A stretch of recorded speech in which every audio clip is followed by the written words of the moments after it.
Hi everyone, I welcome you all to ATSB YouTube channel.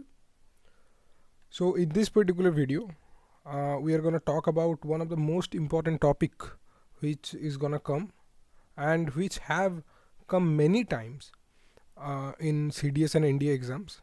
The chapter is acid, base and salt. ये जो chapter है ये chemistry का इतना important chapter है कि जब आप क्लास 10th में पढ़ोगे तब भी आपको ये जो टीचर है वो समझाएंगे, वो बताएंगे कि बहुत ही इंपॉर्टेंट चैप्टर है. आज आप कॉम्पिटिटिव लाइन में आए हो, नॉट कॉम्पिटिटिव, मोस्टली जो आप लोग डिफेंस लाइन में आए हो, यहाँ पर भी इस चैप्टर का बहुत अहमियत है. मान के चलो कि हर साल इस चैप्टर से आप सी डी एस एग्ज़ाम पकड़ लो, आप एन डी ए पकड़ लो या आप सी ए पी एफ पकड़ लो. इन तीनों के तीनों एग्ज़ाम में हर साल, मतलब हर साल के दोनों शिफ्ट में ऑलमोस्ट 3 to 4 क्वेश्चंस डायरेक्टली मिलते हैं इस चैप्टर से. सी डी एस और एन डी ए में तो मिलता ही है. सी ए पी एफ में अगर आप पी आई क्यू छानोगे तो सी ए पी एफ में इसका थोड़ा ज़्यादा ही इस चैप्टर का एप्लीकेशंस है, मतलब ज़्यादा क्वेश्चंस ही आए हैं इस चैप्टर से. तो आज हम लोग कॉन्सेप्ट पढ़ेंगे, कॉन्सेप्ट के साथ साथ पी आई क्यू करेंगे. शायद इस क्लास में हम सिर्फ कॉन्सेप्ट पढ़ ले, एक दो पी आई क्यू भी कर लेते हैं, बट नेक्स्ट क्लास में हम लोग सिर्फ और सिर्फ पी आई क्यू के साथ डील करेंगे. पी आई क्यू ऑफ कौन से चैप्टर का पी आई क्यू? सिर्फ एसिड बेस एंड सॉल्ट का. सो गाइस, अभी सी डी एस के लिए ज़्यादा दिन बचा नहीं है, लेस देन 1 month. तो जितना हो सकता है मैं उतना रिवीजन करवा दूंगा. बाकी ये सारा का सारा चैप्टर बैच में मैंने ख़त्म कर चुका. बैच में ये सब ख़त्म है, ये सब चैप्टर्स. अभी मैं जस्ट रिवाइज के लिए यूट्यूब पे ये क्लास डाल दूंगा. Okay, so let's begin with acid base and salt. तो फर्स्ट हम लोग पढ़ेंगे कि ये एक्चुअली जो हम लोग एसिड कर रहे हैं, ये एसिड एक्चुअली है क्या. देखिए, पहले मैं एक बात आपको बता दूंगा कि जैसे आप बचपन में नंबर लाइन पढ़ते हो, ऐसे ही इस केमिस्ट्री में बेसिकली इस चैप्टर में एक स्केल है. नंबर लाइन की तरह ही एक स्केल है जिसका नाम बोलता है क्या? PH scale. ये जो पीएच स्केल है, इस स्केल को अगर हम ऐसे डिवाइड करें, ऐसे अगर ड्रॉ करें, तो फिर ये दो पार्ट्स में डिवाइड होता है. एक तो होता है 7 के इस पार वाला सब, एक होता है 7 के इस पार वाला सब. मतलब इधर 6, 5, 4 ऐसा करके अप टू 0 तक जाएगा, और इधर 8, 9, 10 करके जाएगा. ठीक है, तो ये स्केल हो गया क्या आपका पीएच स्केल. अब मैं ये आपको ये क्यों पढ़ा रहा हूँ. देखिए, ये जो एसिड है ये एक्चुअली कुछ नहीं, एक लिक्विड है जिसका पीएच 7 से नीचे होगा. अब जितना नीचे होगा उतना स्ट्रॉन्ग एसिड. मतलब मान के चलो, अगर किसी लिक्विड का पीएच हुआ 2.3 और किसी लिक्विड का पीएच हुआ 5.5, तो ये जो 2.3 वाला लिक्विड होगा ये ज़्यादा एसिडिक होगा. अब ज़्यादा एसिडिक होने का मतलब क्या है कि जब हम इस लिक्विड को किसी वाटर पे डिज़ोल्व करेंगे, मान के चलो कि ये एक वाटर कंटेंट है और इसमें हम ये 2.3 वाला लिक्विड को डिज़ोल्व करते हैं, ठीक है, और एक और वाटर कंटेंट है जिसमें हम ये 5.5 वाला लिक्विड को डिज़ोल्व कर रहे हैं. फिर क्या होगा, ये जो 2.3 वाला लिक्विड है ये ज़्यादा H+ आयन निकालेगा, और ये जो 5.5 वाला है वो इससे लेस H+ आयन निकालेगा, बट निकालेगा H+ आयन ही. क्यों? क्योंकि ये एसिड है. अब बेस क्या है? देखिए, बहुत ही सिंपल चीज़ है. एसिड का ऑपोजिट ही बेस है. मैं मतलब अगर पीएच स्केल में आप डेफिनेशन इसका ढूंढने जाओगे, फिर वही है कि एसिड का ऑपोजिट. मतलब आप जब इस तरफ जा रहे थे तब आपका हो रहा था क्या? एसिडिक. अब जब आप इस तरफ जा रहे हो तब आपका हो जाएगा क्या? बेसिक.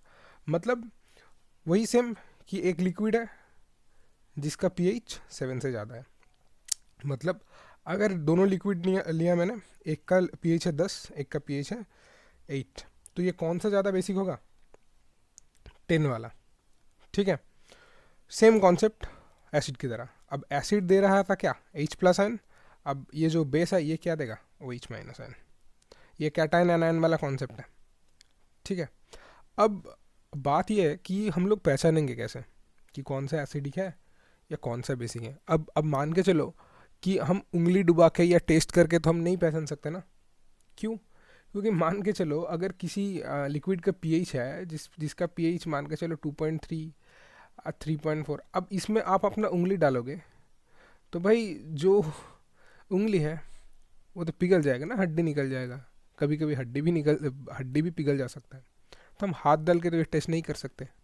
इसलिए कुछ चीज़ का इन्वेंट हुआ, इन्वेंट नहीं, कुछ चीज़ का डिस्कवरी हुआ। अब डिस्कवरी और इन्वेंट का जो मतलब इन दोनों वर्ड क्यों यूज़ कर, ये जानने के लिए आपको देखना पड़ेगा इंग्लिश क्लास। ओके, छोड़ दीजिए। तो अब कुछ चीज़ों का डिस्कवरी हुआ, उसको हम बोलते हैं इंडिकेटर्स। ये जो इंडिकेटर्स है ये नेचर में भी पाया जा सकता है, आर्टिफिशियली प्रोड्यूस किया जा सकता है। तो ये जो बेसिकली ये जो इंडिकेटर्स है ना आपका, ये जो आपका इंडिकेटर्स है ये एक्चुअली 2 टाइप का है। अच्छा, 3 टाइप्स का है सॉरी। एक तो हुआ आपका नेचुरल इंडिकेटर। नेचुरल इंडिकेटर कौन सा? जो नेचर में अबंडेंट मतलब नेचर में मिल जा सकता है। एक होता है आपका आर्टिफिशियल, जो वही नेचुरल चीज़ों को लेके आर्टिफिशियली प्रोड्यूस किया जा सकता है। अब हर जगह तो ये पॉसिबल नहीं है ना कि हर जगह वो नेचुरल इंडिकेटर्स प्रेजेंट हो, ये तो पॉसिबल नहीं है।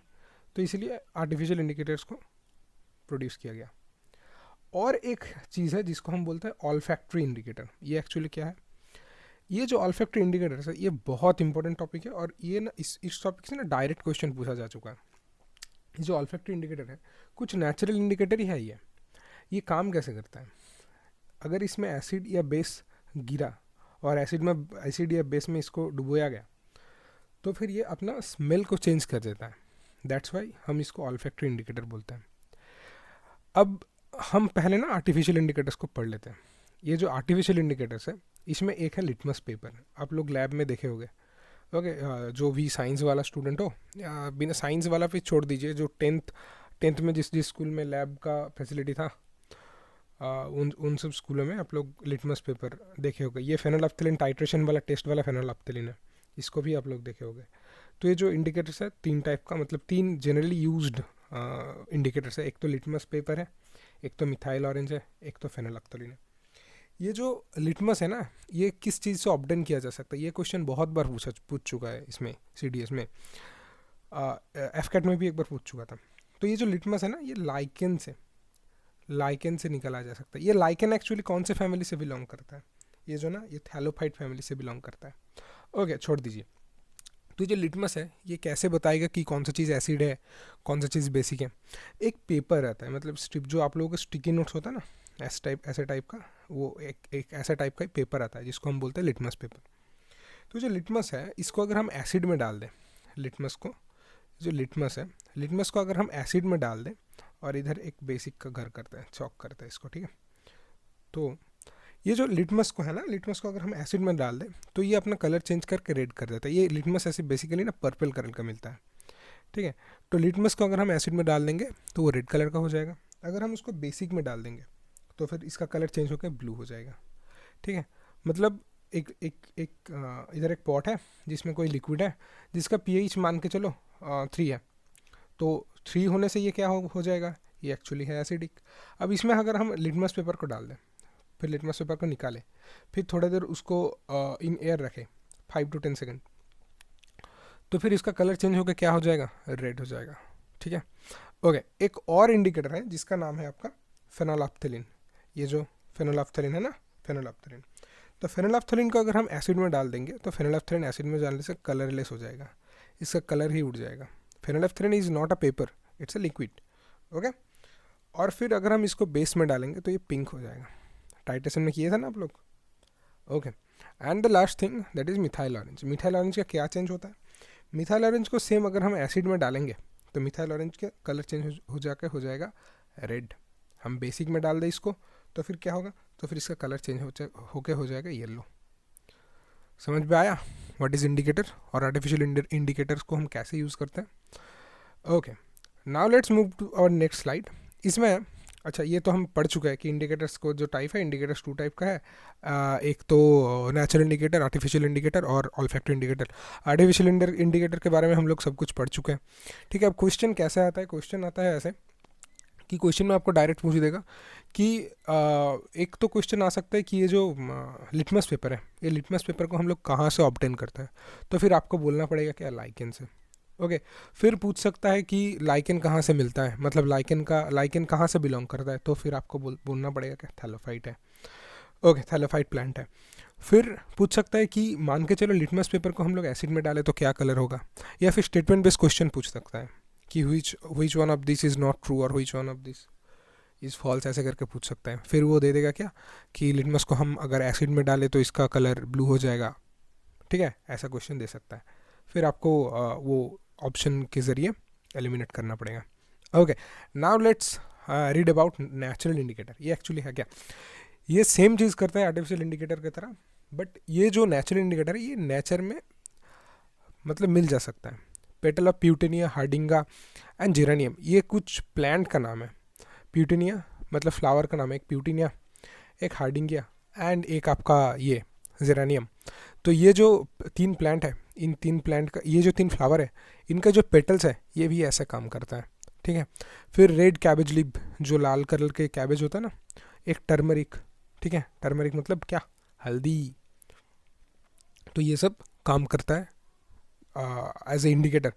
सो अब ये चीज़ तो नेचुरल जिन्हें से ऑर्गेनिक चीज़ है, तो इसीलिए हम इसको नेचुरल इंडिकेटर बोलते हैं। Now let's come to this topic, that is olfactory indicator. मैं आपको बता चुका हूँ ऑल्फैक्टरी इंडिकेटर के बारे में। कुछ सब्सटेंसेस हैं, ये ना अपना स्मेल को चेंज करता है। ठीक है, जब एसिड या बेस से रिएक्ट करता है तब अपना स्मेल को चेंज कर सकते हैं ना। ये डायरेक्ट एनसीईआरटी से मैंने लिया है, ये जो लाइन्स है, ये जो नोट मैंने बनाया है, ये डायरेक्ट एनसीईआरटी से। मतलब मैंने एक्चुअली ये कॉपी किया है अपने नोट से, बट मैंने नोट्स बनाए हैं एनसीईआरटी से। ठीक है, and about me, I have cracked CDS for 3 times. Okay, and I have cracked AFCAT for more than 4 times. Okay, and about CAPF का भी चल रहा है जुगाड़, देखते हैं।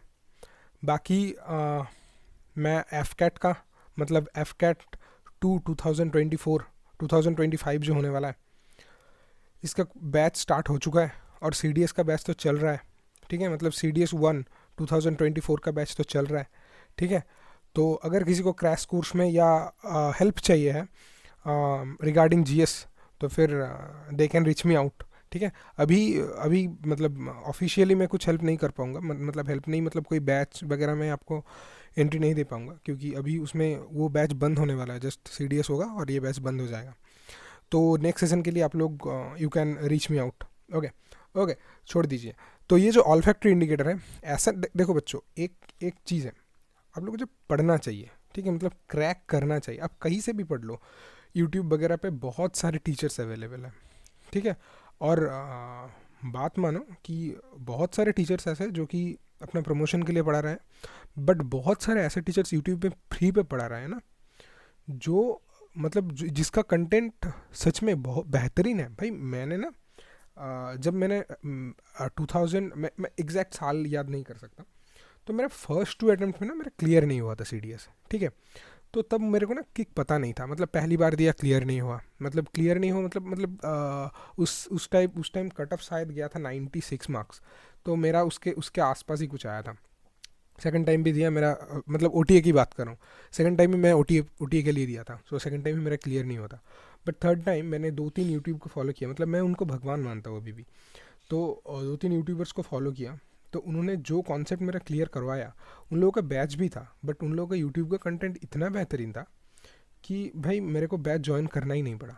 मतलब इतना बेहतरीन, मतलब वो ना सिर्फ, मैं उसका नाम नहीं लूँगा, बट वो जो सर है ना, वो सिर्फ मतलब क्या है, रिवीजन वाला क्लास कराता है।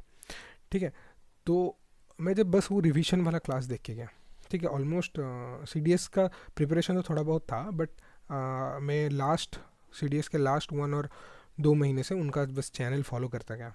भाई PYQs, फिर मान के चलो उसका कॉन्सेप्ट बहुत ही बेहतरीन था। ठीक है, मतलब टू दी पॉइंट था। तो मैं भी कोशिश कर रहा हूँ, एक्चुअली मैं यूट्यूब पे आना नहीं चाहता था, बट रिवीजन के लिए ना यूट्यूब बहुत बेहतरीन एक प्लेटफॉर्म है।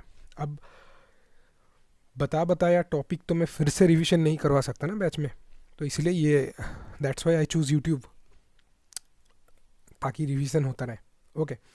हाँ, और एक बात कि इस क्लास के बाद जो सेकंड क्लास आएगा इस टॉपिक का, उसमें हम लोग PIQ डिस्कस करेंगे। मैं क्लास जो है बहुत ही छोटा छोटा रखने वाला हूँ, ज़्यादा लेंदी क्लास में नहीं रखने वाला हूँ, ठीक है। इससे इंटरेस्ट भी चला जाता है एक तो, और दूसरा बहुत सारे प्रॉब्लम्स होता है एडिट वगैरह करने में। ओके, तो लीव इट। नाउ हम लोग क्या पढ़ रहे थे, ऑल्फैक्टरी इंडिकेटर।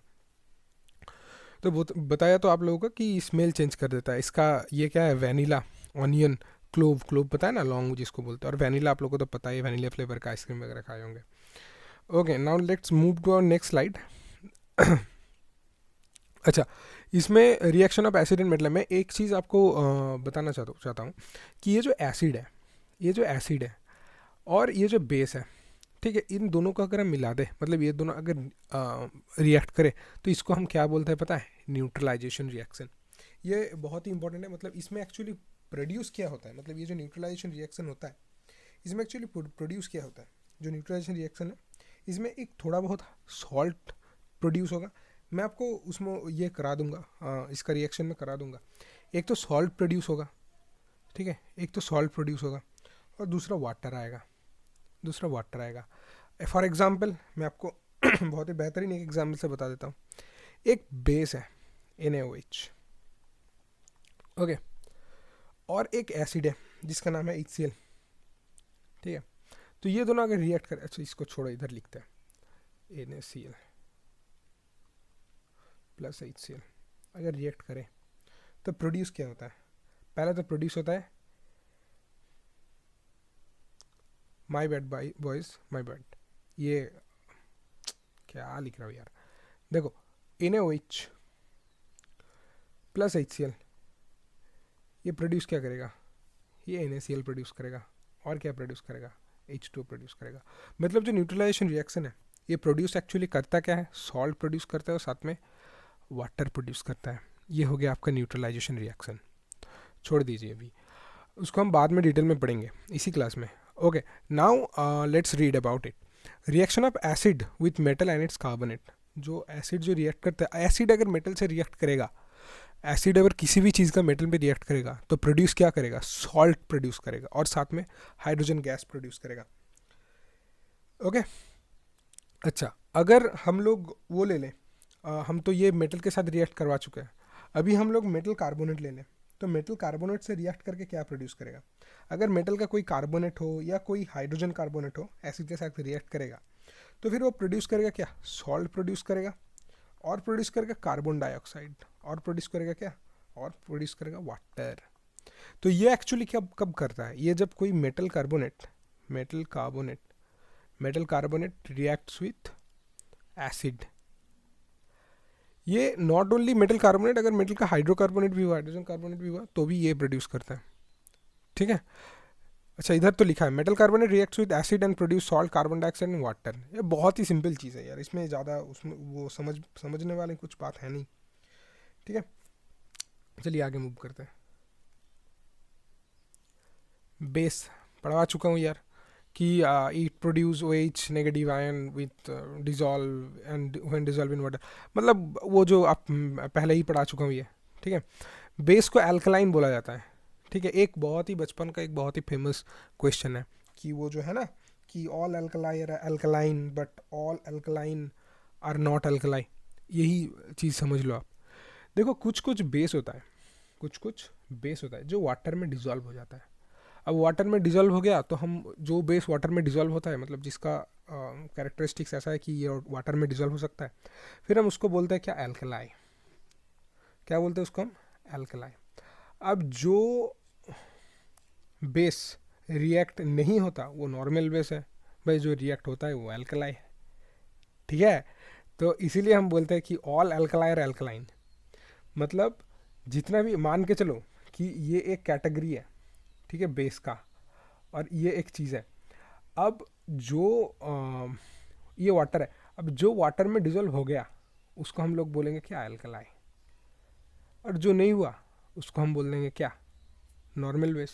अब नॉर्मल बेस और एल्कलाइन तो सेम ही होता है। अब देखो ये चीज़ देखो कि ये पूरा का पूरा ये पूरा का पूरा जो है ये एल्कलाइन है। अब एल्कलाइन में कुछ चीज़ें हैं जो डिजोल्व हो सकता है, फिर हम इसको एल्कलाई बोलेंगे। तो ये जो एल्कला है ये तो एल्कलाइन के अंदर का ही पार्ट है, इसीलिए हम ये बोलते हैं कि all alkali are alkaline but all alkaline are not alkaline.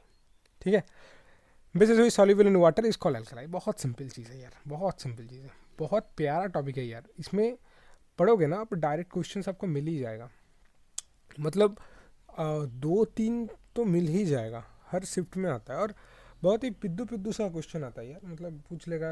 एक शिफ्ट में आया था शायद, इसमें है, देखते हैं। इसमें एक क्वेश्चन है रुक जाइए देखते हैं, अगर मिल जाए तो बढ़िया है। ये देखो stringing hair of nettle leaves inject fluid in a human body causing burning pain. तो वो फ्लूइड कौन सा है? ठीक है, ये बहुत ही पिद्दू पिद्दू सा सवाल, इसका आंसर होगा मिथानोइक एसिड। बहुत ही पिद्दू पिद्दू सा क्वेश्चन पूछता है इस टॉपिक से। Okay, now let's read. तो कहाँ थे हम लोग? एल्कलाई हो गया। देखो पीएच ऑफ डिफरेंट थिंग, मतलब डिफरेंट थिंग का बहुत मैंने आपको बता दिया पीएच क्या होता है। एसिड का पीएच होगा बिलो 7, एसिड का पीएच होगा बिलो 7, बेस का पीएच होगा बिलो 7 और बेस का पीएच होगा क्या? अबव 7। ठीक है सर, अबव 7 ये जो है। तो पीएच एक्चुअली क्या एसिड और बेस का स्ट्रांगनेस कितना स्ट्रांग है कितना वीक है ये बता देता है। ओके, पीएच का फुल फॉर्म एक्चुअली है क्या कि पोटेंशियल ऑफ हाइड्रोजन, मतलब वो जो H प्लस और OH नेगेटिव वाला कॉन्सेप्ट था ना, वही है इधर। तो 0 से 7, 0 থেকে 7 जो है वो है एसिडिक आपका, 7 इज़ न्यूट्रल, नेचुरल आपका, न्यूट्रल भी बोल सकते हैं। 7 to 14 जो है ये बेसिक है, मतलब 14 जो हुआ तो ये होगा हाईली बेसिक। 7.2 7.3 जो है ये है वीक बेसिक। समझ में आया? ओके, ये जो टूथ एनामल है हम लोगों का, टूथ एनामल, ठीक है, मतलब दांत जो है हम लोगों का, ये एक्चुअली बना किस चीज़ से होता है? ये बना होता है कैल्शियम फॉस्फेट से। डायरेक्ट क्वेश्चन है ये, मैंने PIQ से ही ये क्वेश्चन बनाया, ये NCERT में भी है हालांकि, बट ये मैंने शायद NDA के PIQ से बनाया। ठीक है, अच्छा, ये जो कैल्शियम फॉस्फेट है ये एक शेप में, एक अरेंजमेंट में उधर रहता है, तो उसको हम बोलते हैं क्या? हाइड्रोक्सीपिटाइट। ओके, अगर माउथ का जो pH है उसका pH अगर 5.5 से कम हो गया तो फिर डीके स्टार्ट्स हो जाता है। ठीक है, वो जो फॉर्म होता है ना कि येलो कलर का, किसी का ब्लैक कलर का फॉर्म होता है ना टूथ में, तो वो उसका पीएच कम हो जाता है। पीएच कैसे कम हो जाता है? देखिए, एक तो है शुगर। ठीक है, शुगर का जो कंपोनेंट है ये हम लोग का माउथ पे जो सलाइवा है उसके साथ रिएक्ट करता है, प्रोड्यूस करता है क्या? एसिड। ठीक है, और ये जो टूथ है ये एक्चुअली इसका नेचर बेसिक है। ठीक है, अब ये बेसिक जब ये एसिड से रिएक्ट करता है तब न्यूट्रलाइजेशन फॉर्म करता है, न्यूट्रलाइजेशन रिएक्शन होता है, अब इसीलिए इसका डीके स्टार्ट होता है। अच्छा, ये जो एसिड रेन होता है क्यों होता है, कैसे होता है, ये भी हम लोग पढ़ेंगे, बट उसके पहले हम लोग ये जान लेते हैं कि जब जो रेन हो रहा है उसका अगर pH 5.6 के नीचे गिर गया तो ही हम उसको एसिड रेन बोलेंगे।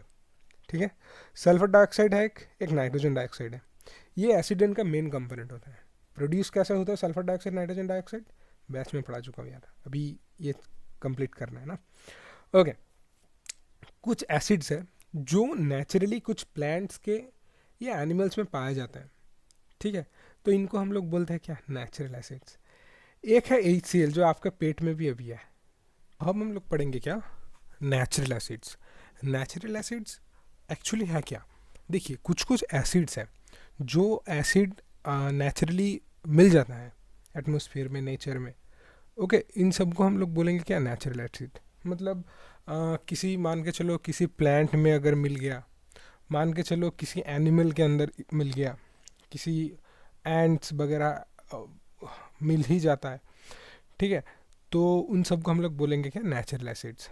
अब मैंने कुछ एग्जांपल्स ही यहाँ पर उठाए हैं, बाकी तो क्लास में हम लोग करा चुके हैं, बट क्लास हम लोग यूट्यूब का थोड़ा रेस्ट्रिक्शन है कि यूट्यूब में हम लोग थोड़ा लेंदी नहीं डाल सकते। ओके, तो देखिए, पहले हम लोग पढ़ेंगे डंक of nettle plants. Nettle plants जो कि होता है, एक बंगाली में एक लीफ होता है, इसको बोलते हैं बिछुती पत्ता।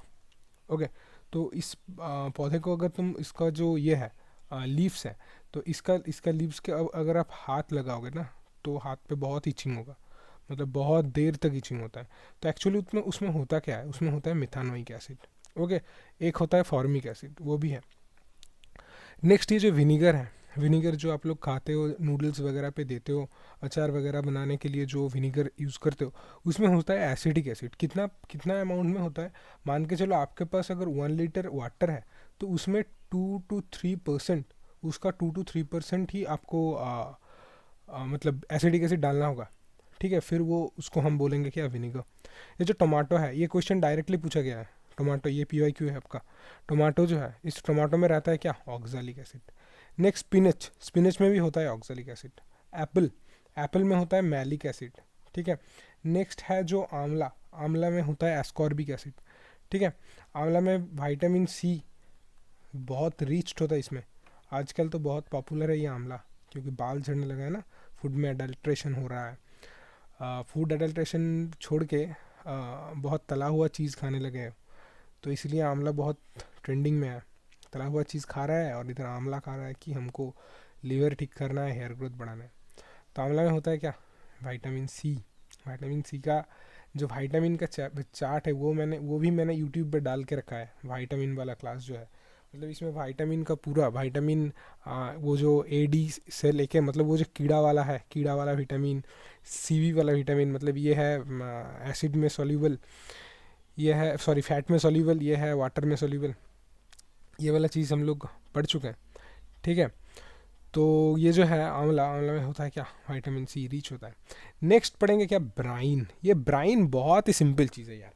ब्राइन एक्चुअली है क्या, ब्राइन एक्चुअली NaCl का एक्वस सोल्यूशन है। अब NaCl कैसे हम लोग को मिला, मैंने आपको पहले ही समझा चुका हूँ कि एक तो है NaOH, ये क्या है, ये एक्चुअली बेस है। इसके साथ हम लोग अगर HCl को रिएक्ट करवा चुके हैं, फिर हम लोग को क्या मिलेगा, एक NaCl मिलेगा। ये NaCl ही है क्या, टेबल सॉल्ट। और इसके साथ में क्या प्रोड्यूस होगा, वाटर होगा। NaCl को बोला जाता है टेबल सॉल्ट। और वो SSC वगैरह में कुछ कुछ शिफ्ट में, मतलब बहुत ही जो इजी इजी ये होता है ना, उसमें पूछा जाता है कि टेबल सॉल्ट का केमिकल नेम क्या है, ये सब पूछा जाता है बेसिकली। तो ब्राइन एक्चुअली है क्या, ये जो NaCl है, इसमें अगर आप पानी मिला दोगे ना तो ही आपको मिल जाएगा क्या, ब्राइन। एक रिएक्शन है जो मैं आपको भी पढ़ाना चाहता हूँ, दैट इज़ NaCl, इसके साथ H2O ऐड कर दो, फिर प्रोड्यूस क्या होगा, फिर प्रोड्यूस होगा आपका NaOH। ओके, और क्या प्रोड्यूस होगा, क्लोरीन गैस। और एक चीज़ प्रोड्यूस होगा, दैट इज़ हाइड्रोजन गैस। समझ में आया। ये जो हाइड्रोजन है, ये हाइड्रोजन कहाँ स्टोर होगा, कैथोड में। ये हाइड्रोजन कैथोड में स्टोर होगा। और ये जो क्लोरीन गैस है, ये कहाँ होगा, एनोड में। तो ये जो एनोड है एक्चुअली, ये एनोड एक्चुअली इसका साइन है प्लस, तो ये Cl माइनस होता है, दैट्स वाई ये इसमें चिपक जाएगा। और कैथोड होता है नेगेटिव, और H प्लस होता है, तो इसमें ये चिपक जाएगा। ठीक है, अब प्लस माइनस वाला कॉन्सेप्ट फिर से पूछना मत, फिर मैं जाना पड़ेगा वो वाला चैप्टर में, एटम वगैरह चैप्टर में। ओके, तो क्लोरीन बेसिकली एनोड में एक्सट्रैक्ट होता है और हाइड्रोजन बेसिकली कैथोड में एक्सट्रैक्ट होता है। ठीक है, तो अब इस इक्वेशन को, ये बैलेंस नहीं है, अगर इस इक्वेशन को हम लोग बैलेंस करें तो इधर 2Cl है, तो फिर इधर भी 2Cl कर दो। वो जो एक एक फार्मूला है, मैं अगर आप लोग चाहो तो मैं ये जो बैलेंस करने वाला सिखा सकता हूँ, मैं सिखा दूंगा एक दिन, एक क्लास में करेंगे, CDS के पहले एक क्लास में हम लोग कर देंगे। वैसे गाइज एक और न्यूज़ है, आपका FCAT 1 2025 का रिज़ल्ट आउट हो चुका है अभी, आप लोग चेक कर सकते हैं। ठीक है, और किसी का अगर क्लियर हो तो बताना यार कमेंट सेक्शन में। ठीक है, अच्छा इसको बैलेंस कर लेते हैं फिर। अच्छा, फिर ये हाइड्रोजन 2 है, इधर 2 कर देते हैं, फिर 2 इधर Na हो जाएगा, Na इधर है, 1 है हो जाएगा। ठीक है, फिर 2 अगर कर दिए तो इधर भी 2 हाइड्रोजन, इधर भी 2 हाइड्रोजन, हो गया बैलेंस। ठीक है, बैलेंस हो गया इसका। ओके, तो ये था एक्चुअली ब्राइन। ब्राइन बहुत ही सिंपल चीज़ है, एग्जाम में डायरेक्ट पूछता है ब्राइन एक्चुअली है क्या, नथिंग एल्स। ठीक है, एक चीज़ और पूछता है, वो tincture of iodine, tincture of iodine, ये चीज़ भी पूछा जाता है, बहुत पूछा जाता है। मेटल नॉन मेटल में, ये मिक्सचर चैप्टर में मैं करा दूंगा, कर लेंगे हम लोग CDS के पहले पूरा साइंस कर लेंगे, पूरा पॉलिटी कर लेंगे। एक क्लास में नहीं होगा, ब्रेक करके कर लेंगे। मान के चलो कि एक क्लास आपका 40 मिनट से ज़्यादा मैं करूँगा ही नहीं। Okay, now let's move to ये। कि क्विकलाइम है क्या। स्टेटमेंट बेस्ड बहुत क्वेश्चन पूछा जाता है। क्विकलाइम है एक्चुअली CaO, एग्जाम में पूछ लेता है कि क्विकलाइम का केमिकल नेम है क्या, ठीक है, या फिर CaO एक्चुअली है क्या, कैल्शियम ऑक्साइड, ठीक है। अब ये क्विकलाइम पे ही आप अगर आप वाटर से रिएक्ट करवा दोगे देन ये प्रोड्यूस होगा क्या, slack lime. Slack lime actually है CaOH2, that is calcium hydroxide. Clear. अब ये जो कैल्शियम हाइड्रोक्साइड है, इसके साथ अगर आप कार्बन डाइऑक्साइड का रिएक्ट करवा दोगे देन इट विल प्रोड्यूस क्या, CaCO3, that is calcium carbonate. ये जो कैल्शियम कार्बोनेट है, ये कैल्शियम कार्बोनेट एक्चुअली बहुत एक इम्पॉर्टेंट चीज़ है। ये कैल्शियम कार्बोनेट ही एक्चुअली लाइमस्टोन, ठीक है, ये कैल्शियम कार्बोनेट ही एक्चुअली क्या, लाइमस्टोन। ये जो चौक, लाइमस्टोन, मार्बल, ये जो है ये कैल्शियम कार्बोनेट का डिफरेंट फॉर्म है, मतलब कॉन्सेंट्रेशन का फ़र्क है बस। के मार्बल में कॉन्सेंट्रेशन का डिफरेंट। एक चैप्टर आप लोग पढ़े थे ना कार्बन करके, उसमें ग्राफाइट पढ़े थे आप लोग, डायमंड पढ़े थे, फ्लोरोसेंट पढ़े थे, ठीक है। तो वो उसका जो कॉन्सेप्ट है कि कार्बन का डेंसिटी का या कि बॉन्डिंग का जो फ़र्क है, यहाँ पर भी सेम चीज़ है, डेंसिटी का, बॉन्डिंग का, कंपोनेंट का फ़र्क है बस, ठीक है। तो ये हो गया कैल्शियम कार्बोनेट। और ये जो लाइमस्टोन, एग्जाम में डायरेक्ट क्वेश्चन पूछा जाता है कि लाइमस्टोन, चौक एंड मार्बल, इसका एक्चुअली केमिकल नेम क्या है, तो that will be calcium carbonate. Direct question पूछा जाता है इधर से। एग्जाम के बाद अगर मिला लेना यार, 2 से 3 क्वेश्चन आना ही आना है, बहुत इंपॉर्टेंट टॉपिक है ये। ओके, नाउ इसको देखते हैं कि अगर ये जो सेम CaOH2 है, ठीक है, ये CaOH2 के साथ अगर हम इसको रिएक्ट करवा दें, ठीक है, क्लोरीन को रिएक्ट करा दे, तो फिर प्रोड्यूस क्या होगा, CaOCl2। नाम पे देखो, Ca calcium, oxy chloride, easy. Calcium, Ca से कैल्शियम मिल गया, O से ऑक्सी मिल गया, Cl से क्लोरीन मिल गया। इसको एक और नाम से जाना जाता है, दैट इज कैल्शियम हाइपोक्लोराइड। ये कैल्शियम हाइपोक्लोराइड ही actually bleaching powder. Star mark करके रखो ये वाला टॉपिक, स्टार मार्क कर लो, क्योंकि अभी जो पढ़ाने जा रहा हूँ, ये जो ब्लीचिंग पाउडर है, बेकिंग सोडा है, वॉशिंग सोडा है, इसमें से ना जाने कितने क्वेश्चन कितने एग्जाम में पूछा जा सकता है। एक तो CDS, NDA, CAPF में बहुत पूछा जाता है यार, उसके अलावा भी कुछ एग्ज़ाम्स जो है SSC वगैरह, इसमें भी बहुत पूछा जाता है। बाकी स्टेट बोर्ड का एग्ज़ाम, स्टेट PSC वगैरह में भी बहुत पूछा जाता है इस पर्टिकुलर इस टॉपिक से, एग्जाम इस टॉपिक से। मतलब एसिड बेस का भी एक कोर टॉपिक है, दैट इज़ ये। देखो, अगर किसी को ना CDS या NDA या CAPF क्लियर करना है, स्पेशली अगर साइंस टॉपिक में मैं बात करूँ, बस कुछ कोर चीज़ें ही आप पढ़ के जाओ भाई, आपका साइंस तो कवर हो ही जाएगा। साइंस को लेकर दिक्कत है नहीं, आप बायो पकड़ लो, केमिस्ट्री पकड़ लो, फिजिक्स पकड़ लो, सबका कोर टॉपिक पढ़ लो, बस आपका एग्ज़ाम क्लियर होना ही होना है। ओके, मैं कोशिश करूँगा कि बहुत सारे वीडियोस डाल दूँ CDS के पहले, NDA के पहले, ताकि आपका क्लियर होता रहे, मतलब टॉपिक क्लियर होता रहे PIQ के साथ। हम लोग आज कॉन्सेप्ट पढ़ लेंगे, कल PIQ डाल देंगे इसका। ओके, तो फिर देख लो, ये जो है कैल्शियम हाइपोक्लोराइड, एग्जाम में डायरेक्ट पूछा जाता है कि ब्लीचिंग पाउडर का केमिकल नेम है क्या, तो आपको बोलना पड़ेगा क्या, कैल्शियम हाइपोक्लोराइड या कैल्शियम ऑक्सीक्लोराइड। जो भी ऑप्शन एग्जाम में आपको दिखे उसमें क्लिक मारो, निकल जाओ। ओके, वही मैं फिलअप करो, निकल जाओ। ये जो एक्चुअली जो ब्लीचिंग पाउडर है, इसका यूजेस कहाँ कहाँ है। देखो, पहले तो वाटर डिसइंफेक्ट में, गांव वगैरह में आज भी प्रचलित है बहुत ये चीज़ कि दे यूज़ ब्लीचिंग पाउडर। ओके, मतलब अगर किसी के पास कुआं है, ठीक है, तो they just spread bleaching powder during the monsoon season, they just spread, normally they just spread bleaching powder and कुछ दिन बाद उस वाटर को, मतलब पहले जो जिस दिन ब्लीचिंग पाउडर देते हैं उससे एक हफ्ता वो पानी नहीं पीते। फिर एक्चुअली होता क्या है, क्लोरीनेशन करके एक प्रोसेस है, जिस प्रोसेस से अगर ब्लीचिंग वाटर गुजरता है, अगर उसमें ब्लीचिंग पाउडर छिड़का जाए तो, ठीक है, तो उसके बाद ये पानी पीने लायक हो जाता है। कॉटन एंड लाइनन ब्लीचिंग और टेक्सटाइल इंडस्ट्री में भी ये चीज़ का बहुत यूज़ है। Would and paper for factory में बर्निशिंग का कुछ काम में ब्लीचिंग पाउडर की यूज़ होता है। एक चीज़ है ऑक्सीडाइजिंग एजेंट, जो मतलब एज ए ऑक्सीडाइजिंग एजेंट ये यूज़ होता है। एक्चुअली ये जो ऑक्सीडेशन प्रोसेस है, मतलब ये एक ऐसा प्रोसेस है जिसमें ऑक्सीजन गेन, मतलब उस रिएक्शन में क्या होता है, ऑक्सीजन गेन होता है, ठीक है, और हाइड्रोजन का लेस होता है, मतलब हाइड्रोजन घट जाता है। तो ये ऑक्सीडेशन है। एक दो प्रोसेस है, एक ऑक्सीडेशन और एक रिडक्शन। आप लोग पढ़े थे ना जारन करके, जारन विजारन ऐसा करके कुछ है। नेक्स्ट है बेकिंग सोडा।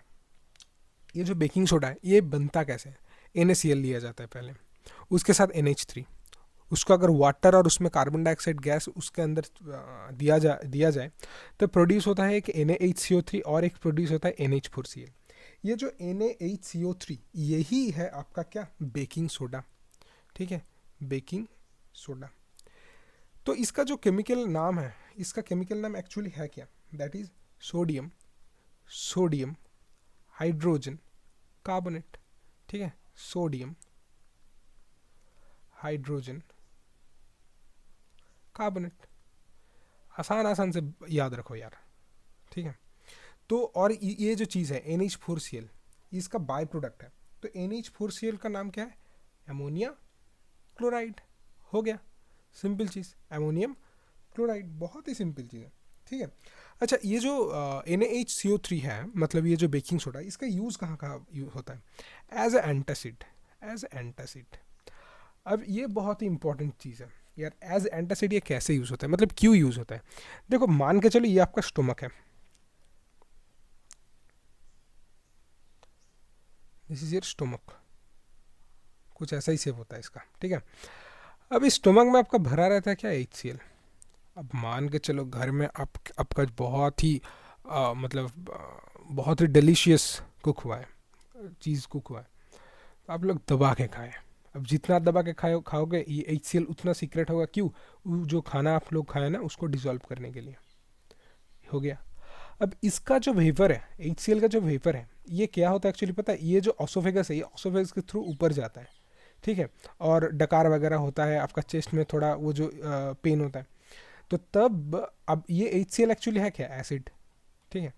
अब ये बेकिंग सोडा जो है, ये एक्चुअली बेसिक चीज़ का काम कर सकता है, बेसिक। तो आप इसको डाल दिए इधर, तो हो गया क्या? अब एसिड प्लस बेसिक रिएक्ट करके क्या होगा? न्यूट्रलाइजेशन, ठीक है। अब पेन से आपका रिलीफ मिल गया, ठीक है। तो इसीलिए एज ए एंटासिड इसको यूज़ होता है। एक है ना वो मिल्क ऑफ मैग्नीशिया वाला चीज़ ही इसका ही काम करता है, ओके। फिर इसका एक और यूज़ है, that is soda acid fire extinguisher में। मतलब ना जाने कितने एग्जाम में ये चीज़ पूछा जाता है कि सोडा एसिड जो फायर एक्सटिंग्विशर है, इसमें क्या चीज़ यूज़ होता है? Soda acid fire extinguisher. ये जो सोडा एसिड फायर एक्सटिंग्विशर है, इसमें ज़्यादा कुछ नहीं, ये जो NaHCO3 है ना, NaHCO3 है ना, ये NaHCO3 के साथ ही एक H2SO4, जिसको हम बोलते हैं सल्फ्यूरिक एसिड, इसका रिएक्ट किया जाता है, ठीक है। ये एक्चुअली प्रोड्यूस क्या करता है? ये एक्चुअली मतलब काम कैसे करता है देख लीजिए। मतलब मान के चलो कि इधर इसमें आग लगाए, इस चीज़ में आग लगाए। अब आग के लिए, आग जलने के लिए चाहिए क्या? मेन चीज़ ऑक्सीजन। तो ये करता क्या है, जब इन दोनों को रिएक्ट करके इधर डाला जाता है ना, तो ये जो चीज़ है, मतलब मान के चलो लकड़ी के ऊपर आग लगाए, तो इस लकड़ी के ऊपर ना एक कार्बन डाइऑक्साइड का कोटिंग प्रोड्यूस कर देगा। अब लकड़ी के ऊपर अगर कार्बन डाइऑक्साइड का कोटिंग प्रोड्यूस कर देगा, तो इसमें ऑक्सीजन का लैकिंग हो जाएगा, ऑक्सीजन मिलेगा ही नहीं, ठीक है। बस आग बुझ जाएगा। आग जलने के लिए मेन कंपोनेंट तो ऑक्सीजन है, वो अगर नहीं मिला तो आग जलेगा कैसे? इसलिए सोडा एसिड फायर एक्सटिंग्विशर में इसको यूज़ किया जा सकता है, ठीक है। और एक चीज़ बनाया जाता है इधर से, that is baking powder. Baking powder जो आप केक वगैरह, ढोकला, नान, इस सब में डालते हो ना, ये बेकिंग पाउडर इधर से प्रोड्यूस होता है। एक्चुअली प्रोड्यूस कैसे होता है? कुछ अगर एडिबल एसिड हुआ, ठीक है, वो एडिबल एसिड इसको NaHCO के साथ मिला दो, NaHCO3 के साथ, आपका प्रोड्यूस हो जाएगा क्या? क्या? Baking powder. बेकिंग सोडा से, बेकिंग सोडा के साथ मिला दो क्या? एडिबल एसिड, प्रोड्यूस हो जाएगा क्या? Baking powder. वो जो मैलिक एसिड, ऑक्जेलिक एसिड पढ़ना, ये सब एडिबल एसिड के अंदर ही आता है, ओके। इधर मैंने स्लाइड छोड़ के रखा है, क्यों? एक चीज़ के लिए मैं आपको बता दे रहा हूँ। जो लास्ट जो टॉपिक है इस चैप्टर का, that is washing soda. Washing soda बहुत ही इंपॉर्टेंट चीज़ है, बहुत ही इंपॉर्टेंट चीज़ है। आप वो जो पहला रिएक्शन था उसमें आप प्रोड्यूस क्या किए थे? NaHCO3, right. अब ये NaHCO3 को ना थोड़ा हीट कर दो, इसमें थोड़ा हीट डाल दो, H उड़ जाएगा, प्रोड्यूस हो जाएगा क्या? Na2CO3। ये जो Na2CO3 है, ये Na2CO3 के साथ आप पानी मिला दो, कितना? 10 रेशियो में, प्रोड्यूस हो गया आपका क्या? Washing soda. Washing soda, washing soda का केमिकल फार्मूला है तो ये। अब इसका नाम क्या है? Same, sodium carbonate decahydrate. हो गया, ठीक है, सोडियम कार्बोनेट डेका हाइड्रेट। इसको प्रोड्यूस कैसे किया जा सकता है? Just took NaHCO3। What is this NaHCO3? This NaHCO3 is nothing but आपका baking soda. Just heat it up and it will produce Na2CO3.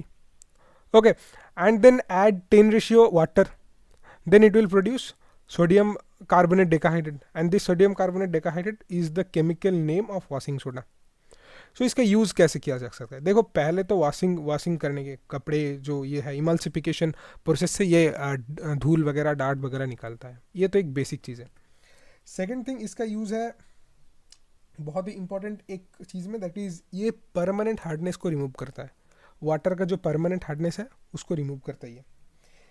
Third जो इसका यूज़ है दैट इज़ ग्लास फैक्ट्री में, इधर लिख देता हूँ मैं। एक तो यूज़ है इसका ग्लास फैक्ट्री में, ठीक है। नेक्स्ट यूज़ है इसका क्या, वो जो cleaning agent, as a cleaning agent. कौन से प्रोसेस पे निकलता है ये? इमल्सिफिकेशन।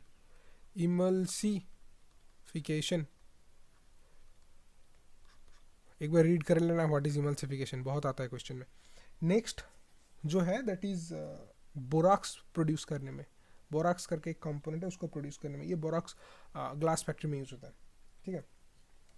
ओके, तो ये था आपका बेसिक चैप्टर। अब इसके रिगार्डिंग कुछ और चीज़ भी क्वेश्चन में आता है, जैसे कि मैं इधर लिख दे रहा हूँ, जैसे कि उसका वो कॉपर सल्फेट जो है, कॉपर सल्फेट, इसका केमिकल नेम पूछ देता है, ठीक है, कॉपर सल्फेट का।